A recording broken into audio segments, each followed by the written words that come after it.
So now we're going to look at the ankle dorsiflexion. Critical, start of it working on good human movement. So you'll see the picture in the top there in the black and white is they're measuring it with the human protractor, the goniometer.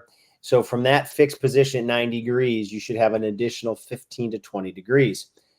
And I would say I've measured people in the negatives, if you can believe that, which means they can't even get to that neutral 90 position. That's not as common, but I would say the majority of people I measure are 10 degrees or under. Maybe that doesn't sound like a lot, like 10 degrees, 15 degrees, 20 degrees. Well, it's 50 to 100% of a deficit, right? You got to look at the percentage. So if you're supposed to have 20 degrees and you only have 10, you got a 50% deficit. So or 10 degrees, that's a 100% deficit. That's not good. So then we have to look at the flexibility and mobility, the calf, soleus, get those tissues softened up, more pliable through all of our mobility techniques that you'll learn. Doing some deep squats like I will do in my yoga poses is a great way to get that mobility. And then activation. How do you strengthen the other side?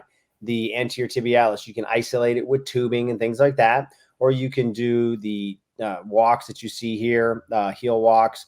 There's a lot of ways to do it, but you just can't ignore it and think that you're going to have good human movement.